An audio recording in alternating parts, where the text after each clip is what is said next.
Hi friends, ఇప్పుడు నేను చెప్పే ఫిరానా చేపల గురించి నమ్మలేని నిజాలు తెలుసుకుందాం. అయితే దీని గురించి చెప్పే ముందు ఈ వీడియోని ఎక్కడ స్కిప్ చేయకుండా చూడండి. అలాగే నచ్చితే ఒక లైక్ చేసి మీకు ఏం అనిపించిందో కామెంట్ చేయండి. సబ్స్క్రైబ్ చేయడం మర్చిపోకండి. ఇంకా టాపిక్ లోకి వెళ్దాం.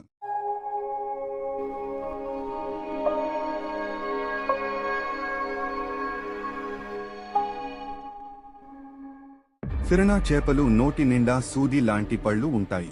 ఎవరైనా కనిపిస్తే చాలు ఇలా ఫిష్ దాని పళ్లతో దాడి చేసి చంపేస్తాయి. ఫిరానా చేపలను సౌత్ అమెరికా ఫిష్ అని కూడా అంటారు. ఇవి ఇక్కడే కొన్ని వందల సంవత్సరాలుగా ఉంటున్నాయి. వీటిని టూత్ ఫిష్ అని కూడా అంటారు, ఎందుకంటే వీటి నోటి నిండా పళ్ళు ఉంటాయి. జీవితాంతం ఎన్నిసార్లు పళ్ళు ఊడినా కూడా మళ్లీ పెరుగుతూనే ఉంటాయి. ఫిరానా చేపలు 2 అడుగుల సైజు మించి ఎక్కువ పెరగవు.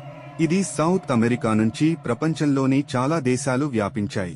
దీనికి కారణం ఏమిటంటే సౌత్ అమెరికాలోని పెట్ లవర్స్ వీటిని చిన్నగా ఉన్నప్పుడు ఎక్వేరియంలో పెంచేవారు. అవి ఆ ఎక్వేరియంలో పట్టనంత సైజులో పెరిగిన తర్వాత వాటిని తీసి దగ్గరలో ఉన్న నదిలో కానీ సముద్రములో వదిలేసేవారు. ఇలా బ్రిటన్, చైనా చాలా దేశాలకు వ్యాపించాయి. ఫిరానా చేపలు ఎక్కడికి వెళ్లినా గుంపులుగా తిరుగుతాయి, ఎందుకంటే శత్రువుల నుంచి కాపాడుకోవడం కోసం. ఎవరైనా తమ మీద దాడి చేస్తే వెంటనే తిరగబడ్డతాయి.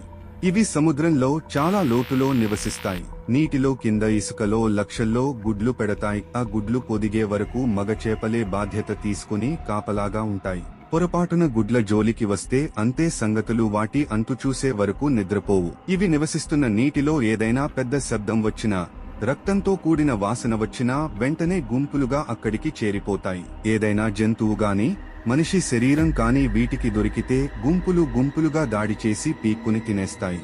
ఫిరానా చేపలు నీటిలో ఒక రకమైన శబ్దాన్ని చేస్తాయి. వాటికి ఆహారం దొరికిన వెంటనే ఈ శబ్దం ఆధారంగా మిగిలిన పిరానా చేపలు అన్ని ఒకేసారి వచ్చి వాటిని తినేస్తాయి. ఒకవేళ ఫిరానా చేపను ఎవరైనా గాలం వేసి పట్టుకుంటే ఒక రకమైన శబ్దం చేస్తుంది. ఈ శబ్దం ఆధారంగా మిగిలిన చేపలు అటువైపు రాకుండా దూరంగా వెళ్లిపోతాయి.